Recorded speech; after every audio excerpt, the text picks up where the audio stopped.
건물 없는 교회 어울림교회 임목사입니다. 오늘도 마태복음 특강 이어나가도록 하겠습니다. 자, 오늘의 제목은 당신은 엄청난 빚을 지고 있는 사람입니다 라는 제목으로 하나님 말씀을 나누려고 합니다. 부제목은 너희가 각각 마음으로부터 형제를 용서하지 아니하면 이라는 제목으로 하나님 말씀을 전할 때 여러분이 성령님을 체험하고 예수님을 만나는 그런 시간이 되기를 간절히 기도드립니다.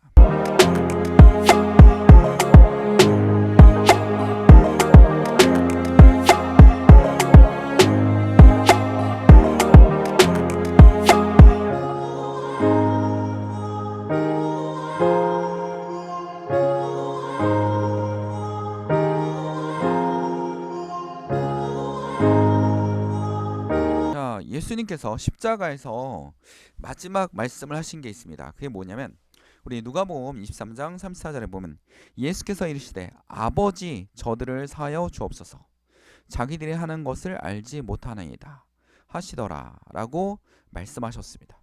그 십자가에서 있을 때 예수님을 십자가에 달려놨을 때 로마 병정이나 레인들이나 그 다음에 제사장들이나 바리새인들이 조롱하지 않았습니까? 십자가에서 내려와 봐라. 네가 신임을 증명해봐라. 했는데도 불구하고 예수님은 거기서 어떻게 했습니까? 예수께서 이르시되 아버지 저들을 사하여 주옵시고 자기들이 하는 것을 알지 못함이이다. 이런 말씀은 누구만 할 수 있습니까? 예수님만 할 수 있습니다. 예수님은 분명히 우리에게 뭐가 됩니까? 피해자이십니다. 하나님은 우리에게 뭐가 됩니까? 피해자입니다. 우리가 뭐가 되는 겁니까? 가해자가 되는 겁니다. 우리가 하나님 앞에 죄를 지었습니다. 그래서 우리 속에 뭐가 있습니까? 죄성이 있습니다. 죄성이 있습니다. 그리고 이 죄성을 이용해서 교회에 와서 어떤 일을 하는 사람들이 많냐면 본인들이 하나님께 죄를 용서받았다. 막 이렇게 얘기합니다. 그게 아닙니다. 하나님께 용서받은 게 아니라 하나님의 은혜를 받은 것입니다. 근데 본인이 받은 것처럼 얘기하고 다닙니다. 구원을 받은 것처럼 얘기하고 다닙니다.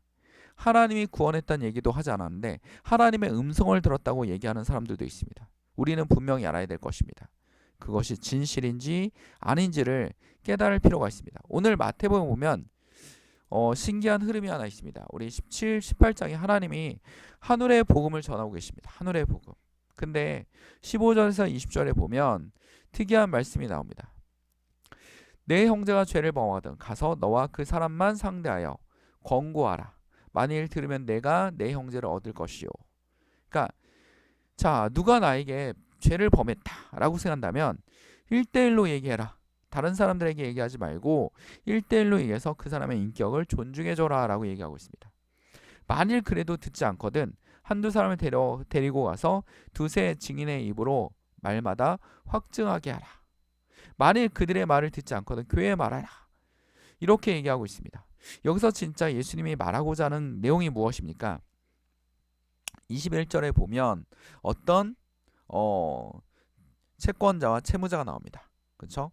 채권자와 채무자가 나오는데 이제 빚을 진 사람을 채무자라고 하지 않습니까? 빚을 갚아야 될 의무가 있으니까 채무자입니다.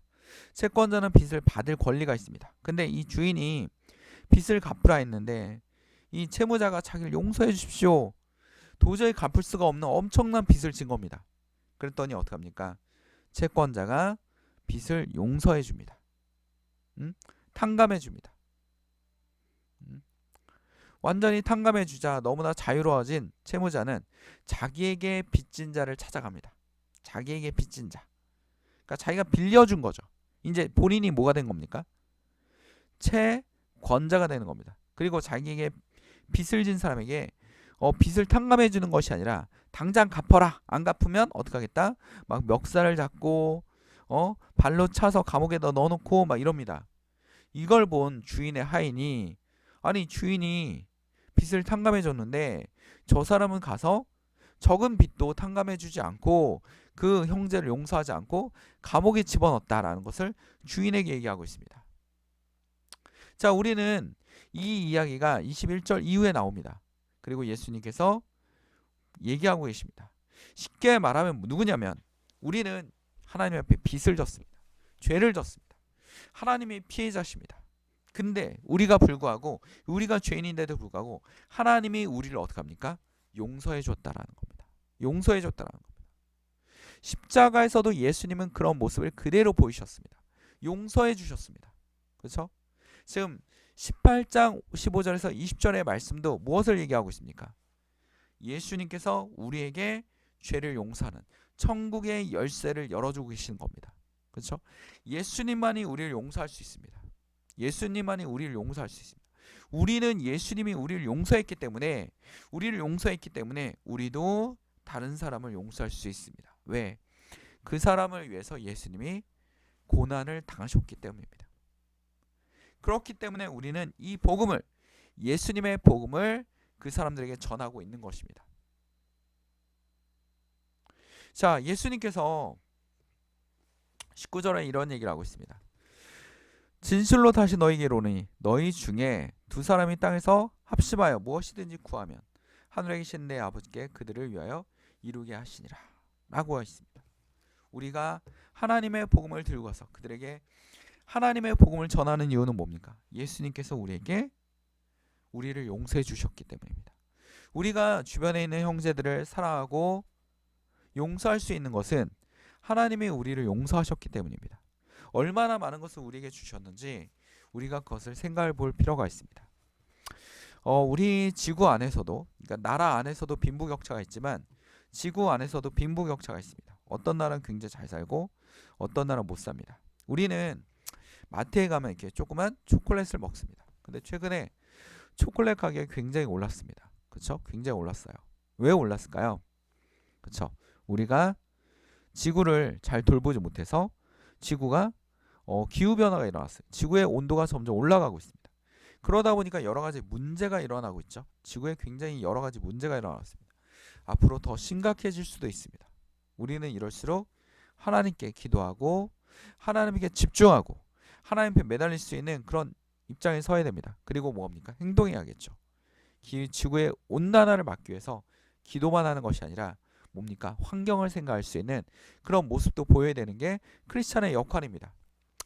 자, 지구 온난화로 인해서 우리 그 초콜릿을 생산하는 게 뭡니까? 카카오입니다. 카카오. 이게 지금 카카오거든요. 카카오인데 지구 온난화로 이 작황이 잘 되지 않아요. 그 생산량이 엄청나게 감소를 했습니다. 그러니까 농작물의 생산량이 감소하면 어떻게 합니까? 굉장히 빠르게 오릅니다. 그렇죠? 굉장히 빠르게 올라요. 석유와 같이 가격이 급등합니다. 굉장히 빠르게 올라가요. 왜냐면 가격이 가격이 올랐다고 해서 생산자들이 막 빨리빨리 공급할 수 있는 게 아니잖아요.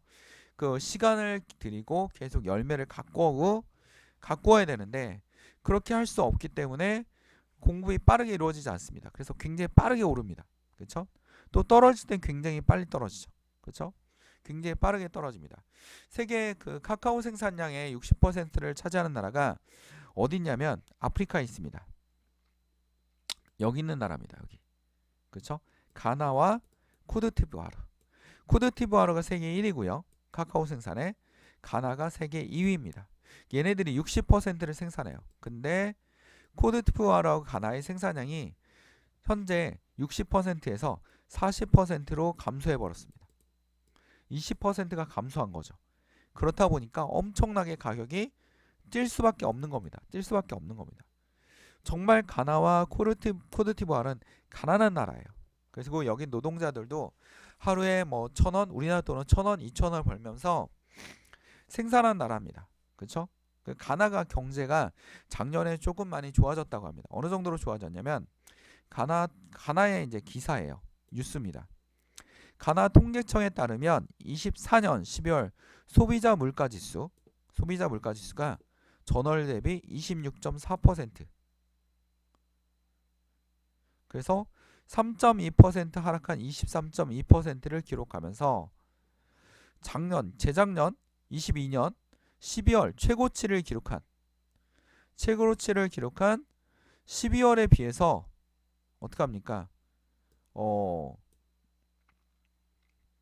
54.1%에 비해서 그 물가가 하락했다라는 겁니다. 우리나라 같은 경우는 26.4% 올라가면 난리가 나겠죠? 경제가 굉장히 힘들어지고 마트에 가는데 굉장히 힘들어지고 막 분노가 일어날 수도 있습니다. 그렇죠? 근데 이 가난한 나라가 우리나라 GDP를 한번 비교해 보도록 하겠습니다. GDP가 뭐냐면 한 나라가 1년 동안 생산한 양입니다. GDP가 684억. 요 뒤에 숫자는 보지 말고 요거만 봅시다. 684억. 근데 대한민국의 GDP는 1조 7,987억 달러. 어마어마한 차이죠? 어마어마한 차이입니다. 뭐 10배가 아니에요. 10배가. 엄청난 차이를 보이고 있습니다.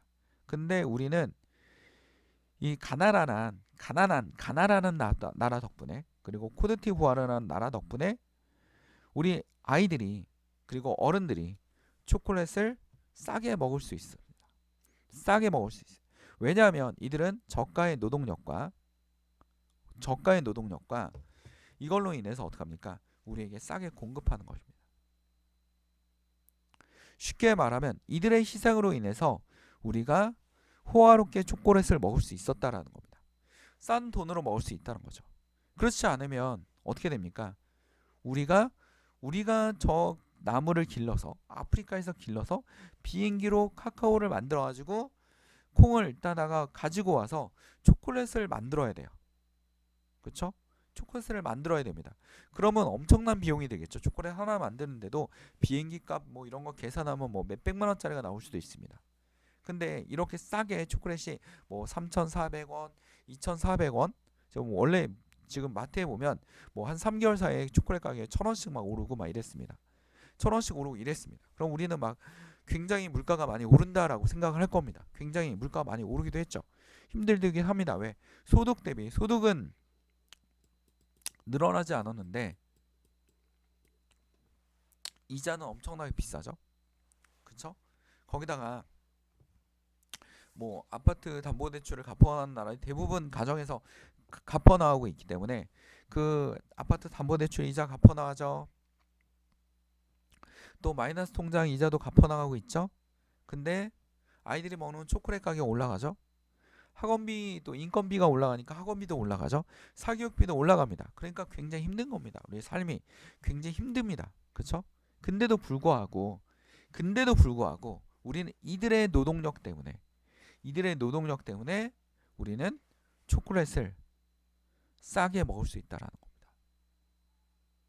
싸게 먹을 수 있다라는 겁니다. 여기서 우리는 중요한 걸 깨달아야 됩니다. 지구는 여러 사람들로 구성돼요. 한 70억에서 80억 정도의 인구가 지구에 존재하고 있습니다. 이들은 서로 상호 의존하고 있어요. 그렇죠? 그리고 엄청난 빈부격차를 가지고 있습니다.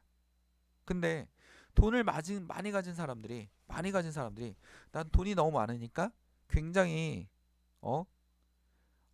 기득권을 가지고, 그리고 계급 의식을 가지고, 즉 자기는 귀족이라고 생각하는 겁니다.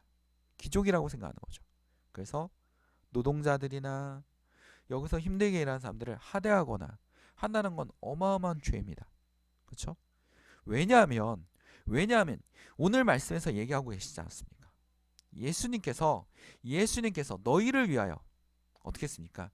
자기 생명을 버리시고, 피해자인 하나님께서 버리시고 우리에게 어떻게 합니까? 사랑을 베풀어 주셨습니다. 사랑을 베풀어 주셨어요.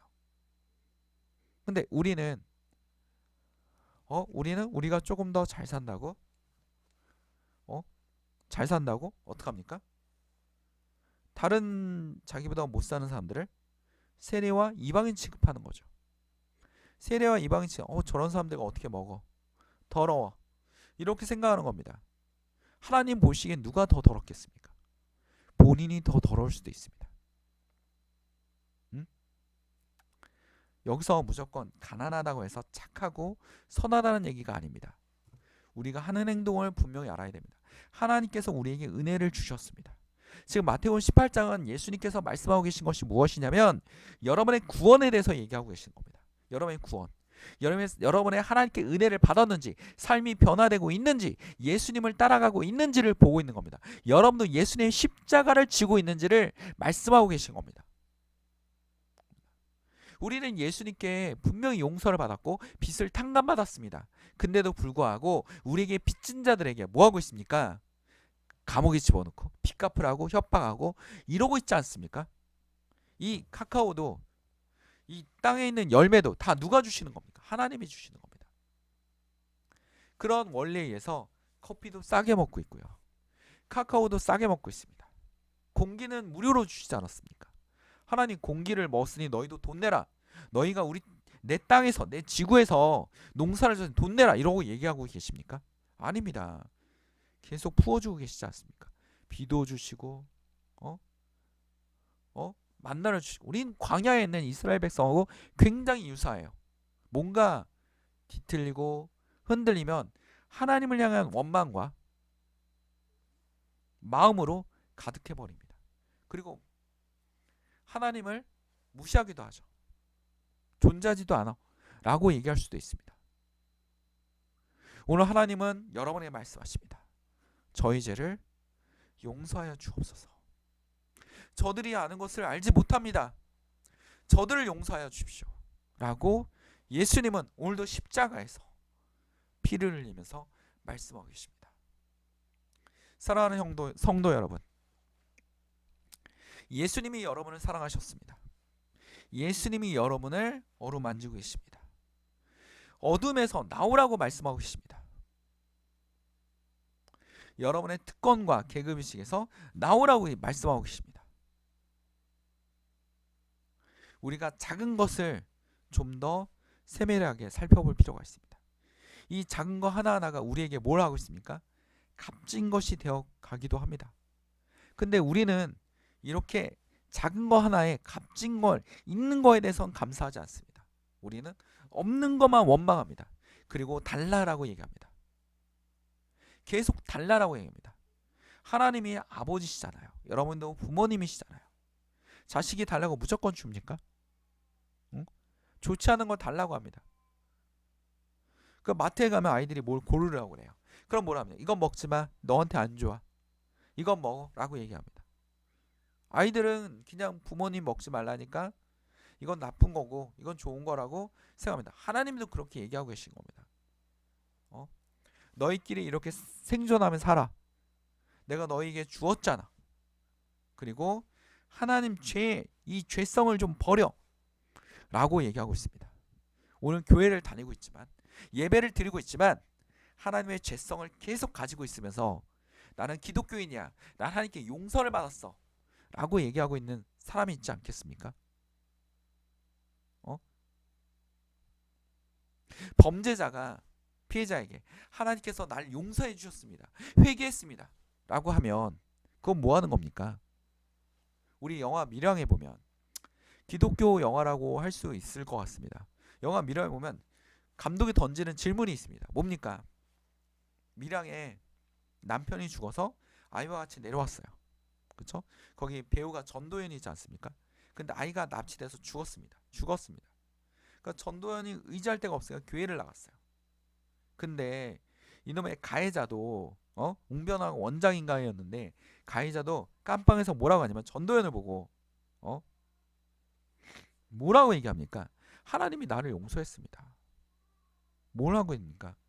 2차 가해를 하고 있는 겁니다. 전도연은 굉장히 화가 나죠. 나는 용서를 안 했는데 저 사람이 나를 용서했어. 그렇죠? 전도연은 용서할 수 없습니다. 왜? 사람이니까. 우리는 모두 다 죄성이 있으니까. 그리고 가해자도 뭐 하고 있는 겁니까? 가해자도 하나님이 용서했으니까 난 죄가 없어 라고 뻔뻔한 태도를 취하고 있는 거죠. 정말 그 사람을 예수님이 용서했을까요? 우리는 착각 속에 빠져 있을 수 있습니다. 저는 밀양이라는 영화를 보면서 이렇게 생각합니다. 가식적인 바리새인과 같은 사도개인과 같은 모습을 보이고 있는 사람이 바로 그 유괴범, 아이를 유괴해서 죽인 유괴범이라고 생각합니다. 그 모습을 보이고 있는 겁니다. 하나님이 나를 용서했어. 하나님이 내게 복을 주셔서 내가 부자가 됐어 라고 하면서 사람들의 갑질하고 있는 모습, 그는 예수님을 알지 못하는 사람들입니다. 우리는 분명히 얘기해야 됩니다. 마태복음 18장은 율법을 강조하고 있는 게 아닙니다. 여러분에게 용서하라고 얘기하고 있는 것이 아닙니다. 이 하나님께서 여러분을 용서하셨고 저 사람을 용서했기 때문에 우리는 어쩔 수 없이, 우리는 빚진 자이기 때문에 우리는 용서할 수밖에 없다라는 겁니다. 또 우리도 모르게 뭐 하고 있습니까? 많은 사람들에게 피해를 주고 있을 수 있다라는 겁니다. 피해를 주고 있다라는 겁니다. 그렇죠? 우리가 지금 이렇게 호화롭게 살고 있는 것도, 우리는 호화롭지 않다고 얘기할 수도 있겠지만 호화롭게 사는 것도 우리보다 더 가난한 나라, 사람들 희생이 없으면 우리는 그렇게 살 수가 없다라는 겁니다. 우리는 분명히 이 점을 기억해야 될 것입니다. 만일 우리가 죄를 자백하면 그는 미쁘시고 의로우사 우리 죄를 사하시며 우리 모든 불의에 깨끗하게 하실 것이오라고 예수님께서 말씀하셨습니다. 우리는 하나님께서 우리를 용서해 주신 것 같이 다른 사람을 용서할 수 있는 그런 신앙의 마음을 꼭 간직해야 될 것입니다. 기도하겠습니다. 사랑 안에 충만하신 아버지, 오늘도 주의 말씀을 통하여 우리가 깨닫게 하시고 지혜를 얻게 하시고 주님을 바라볼 수 있는 믿음을 더하여 주시옵소서.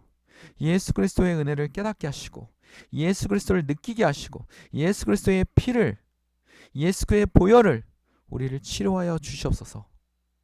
주님을 바라보는 올바른 신앙인으로서 살아갈 수 있는 한 걸음 한 걸음이 될 수 있도록 주님 붙잡아 주시옵소서. 모든 악한 영들은 예수 그리스도에는 물러갈지어다. 질병으로 치료함을 더하여 주시옵소서. 하나님께 영광을 더하여 주시옵소서.